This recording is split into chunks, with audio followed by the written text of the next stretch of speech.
Joel Embiid goes for 70 and wins. Karl Anthony Towns goes for 62 and loses. Welcome to your daily update for January 22nd, 2024. My name is Lewis. We're here to go over the sports of the day, and I tend to just go and describe to you some highlights, give you some opinions. Real basic right now, trying to grow this out. If it's entertaining and it works, we'll keep growing. If not, we'll keep doing the same thing. But hopefully you're enjoying your day, or you had a great day yesterday as we cover the sports of the day. Starting with the NBA. Some big games, as we mentioned. Joel Embiid leads his Sixers to a 133-123 win over the San Antonio Spurs. He scores 70 points, franchise high for a very rich in history franchise. He was 24-41 from the field. Only one of those shots was a three-pointer. However, he was 21 of 23 from the free throw line to get that 70 points. Obviously leading his team in scoring. Tyrese Maxey chipped in 18 and Tobias Harris 14 for your only double-digit folks. Joel also raked in 18 rebounds in his attempt to get back-to-back MVP awards and to get his Sixers really prepared for the playoffs. They're going to be intimidating. You know I'm a Boston fan, and seeing him play like this is definitely encouraging for the East, but not encouraging for my team. But again, San Antonio tried their best. They were led in scoring by Victor Wembanyama, who scored 33 points, trying to match it. But it wasn't enough. 22 also came from Devin Vassell. Again, not enough, as Joel, the high score of 70 points, leading his Sixers to the win. In our next discussion, we mentioned Karl Anthony Towns did go about and had a big game himself. Unfortunately, it wasn't enough as Minnesota loses at Charlotte 128-125. With Towns' 62 points, let me let you know that he also brought in 8 rebounds for his 62 points. Shot 21 of 35 from the field. Actually had 10 of 15 from three-point land, 10 of 14 from the free throw line for the 62. Nickel Alexander Walker was second on the team with 18 points, and Rudy Gobert chipped in 13 and 11 rebounds. However, Charlotte came out strong, got 28 points from Miles Bridges, 27 from Brandon Miller, 18 from LaMelo Ball, who also chipped in 13 assists. Charlotte spoils that game for Minnesota. Actually, it was in Minnesota. I said Charlotte. Do understand that the coach apparently afterwards said that his team lacked maturity and actually went about spoiling that game. Good game by Charlotte to pull that out, wasting that 62-point splurge by Karl Anthony Towns. The Cleveland Cavaliers win on the road in Orlando 126-99, having held the lead the entirety of the game. Cleveland was led in scoring, had a nice balanced 1-2 punch. Sam Merrill, 22 points for the Cavaliers. Donovan Mitchell chipped in 25 with 13 assists. Jared Allen, another double-double, 14 points, 11 rebounds. So good game from them. For Orlando, they were led in scoring 18 points from Paolo Banchero. Franz Wagner scored 17. Mo Wagner scored 15. Again, not enough. Big win for the Cavaliers, 126-199. Milwaukee continuing in their hot streak, 122-113 winners over the Detroit Pistons. Milwaukee scored Giannis. There we go. I'll get it. 31 points, 17 rebounds, and 10 assists to get another triple-double on the season. 26 points chipped in by Chris Middleton. Damian Lillard, 17 points, 8 assists, 5 rebounds. Brook Lopez, 15 and 11 for Milwaukee. For Detroit, they were led with 23 from Marcus Sasser, 19 points from Isaiah Stewart, and 17 from Jaden Ivey. Again, not enough. Milwaukee dominant win 122-113. The Memphis Grizzlies win on the road 108-100 against the Toronto Raptors. Memphis was led in scoring by Jaren Jackson Jr., 27 points. They also had 19 from Luke Kennard and 18 from Vince Williams, who also chipped in 10 rebounds. For the Raptors, they got 29 points from R.J. Barrett. He also had 9 rebounds. 22 points also from Scotty Barnes, who had 12 rebounds. So a nice double-double for him. Again, not enough. 108-100, Memphis is your winners. Chicago came close to winning in Phoenix. Kevin Durant, though, said not today and gets a last-second jumper to lead the Phoenix Suns to a 115-113 win over the Chicago Bulls. Durant scored 43 overall, also had 8 rebounds. 18 points were provided by Bradley Beal and 16 from Devin Booker. Again, with these guys working together, we're starting to see what the expectation was when Phoenix made that trade for Bradley Beal. For the Chicago Bulls, they had 6 players in double figures, led by Kobe White's 26 points and 10 rebounds, followed closely by DeMar DeRozan's 21 points. And Nikola Vucevic had 19 points and 17 rebounds and 7 assists. Again, not enough as the Suns pull out that 2-point win.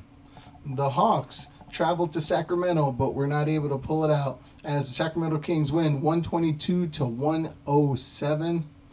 Domantas Sabonis, 14 points, but he did pull down 21 rebounds and provided 6 assists. Leading scorer, though, was Harrison Barnes, chipping in 32 points for Sacramento. For the Hawks, they had 5 players in double digits, led by DeJounte Murray's 35 points and 10 rebounds and 6 assists. Trade rumors are abounding about Murray, and it may be he gets traded here before the All-Star game, but he's playing tough. Had a couple game winners last week, and now again chipping in 35. Not enough though. Sacramento 122-107 winners. And of course, y'all know I'm a Celtics fan, so the duo of Jaylen Brown and Jason Tatum, adding in KP, Kristaps Porzingis, were able to win against Dallas 119-110, playing in Dallas. Boston was led in scoring by Jason Tatum, 39 points, 11 rebounds. Jaylen Brown provided 34 points and 17 from Drew Holiday. It's a nice balance effort there. Porzingis actually didn't play in the game, so it was just the duo. For the Dallas Mavericks, they had 33 points, 18 rebounds, 13 assists from Luka Doncic, another triple-double. 23 points from Kyrie Irving, the former Celtic. And Grant Williams even got a chance to play. He only had 2 points, 3 rebounds, but I'm sure there was some nice communication between those 2 teams. But again, Boston pulls it out 119-110 to win their second straight after losing their first game at home in a while. And that, my friends, are the NBA scores. Let's talk a little bit of college basketball. In men's college basketball, UConn and Purdue remain the 1-2 seeds in basketball. They're both 17-2. UConn got 44 of the first place votes. Purdue got 17. That covers all of those. So, of course, you know I'm a UConn fan, so yep, that was great for me there. As far as the scores from the game, there were only 2 top 25 games. North Carolina won at home against Wake Forest, 85-64 to improve their conference record to 8-0, overall 16-3. Kansas won at home against Cincinnati, 74-69, so close game there. Kansas improved their record to 16-3. They're now 4-2 in the Big 12. And as far as women's college basketball, South Carolina remained in first place, still being the only undefeated team remaining at 17-0, and they got all 36 first place votes, followed by UCLA's 2, Colorado number 3, Kansas State number 4, and Iowa dropped to number 5. That concludes your top 5. UConn moved up 1 spot to number 8. Again, I told you I'm a Connecticut fan, so I'm going to show my homerism. Now, there were some upsets here in women's college basketball. Number 4 Kansas State did hold on to beat number 13 Baylor 58-55. Kansas State improved to 8-0 in the conference, 19-1 overall. Baylor dropped to 4-3 in the conference, 15-3 overall. But the upset occurred at Utah. Number 16 Utah won at home against number 2 UCLA 94-81. in overtime. Utah scores 22 points in the overtime period to UCLA's 9 to cap off that win. Utah now improves to 14-5, 4-3 in the conference. UCLA, it's only their second loss on the season. They're now 15-2, 4-2 in the Pac-12. In hockey news, we'll discuss the scores, but I did want to bring up one news of note that I saw online.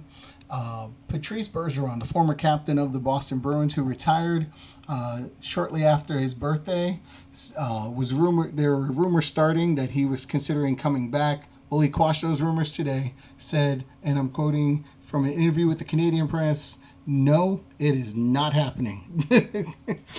So, Boston fans, if you start to get a little excited that Bergeron would come back, he said no. So, he wanted to end that. However, the Bruins celebrated that by winning at home 4-1 over the Jets. Bruins are now 16-3-3 at home. Jets dropped to 14-5-2 on the road. The New Jersey Devils win at home in overtime against the Golden Knights 6-5.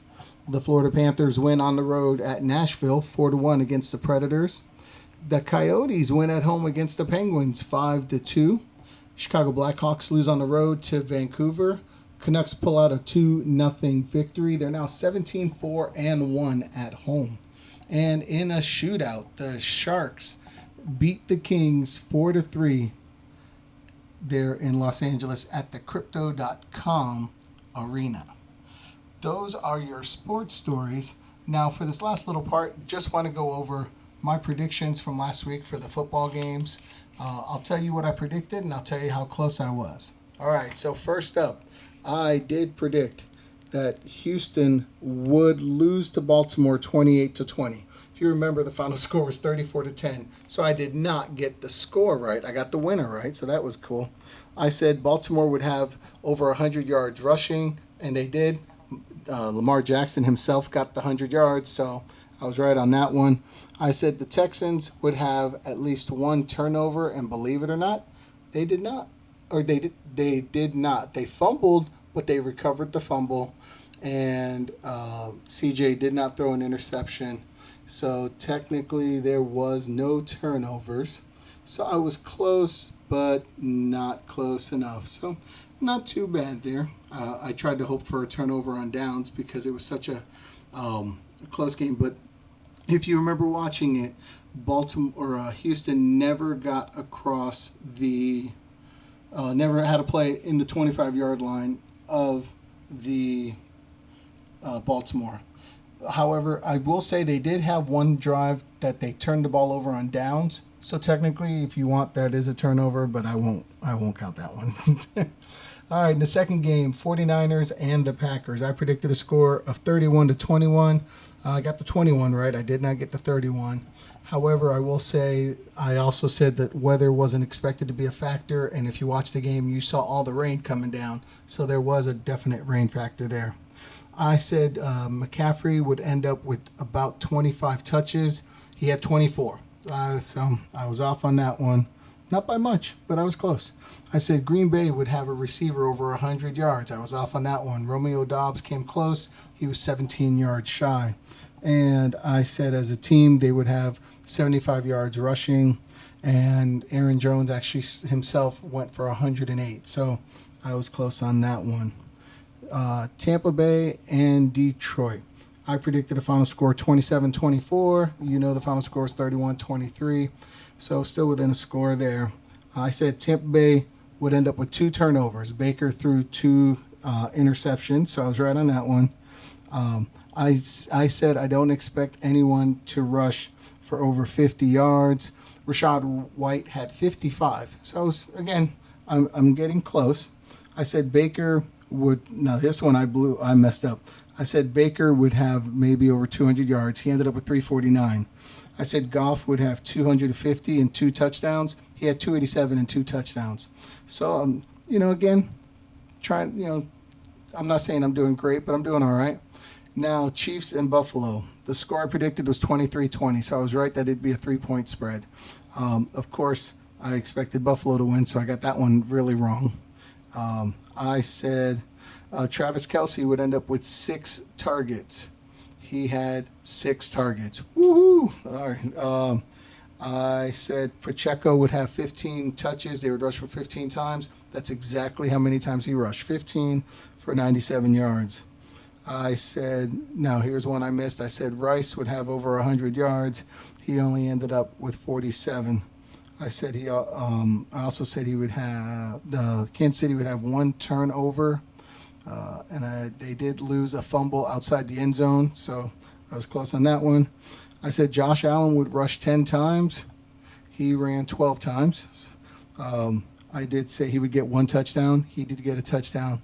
I did say he would throw an interception, and he didn't, so there was that. And I said,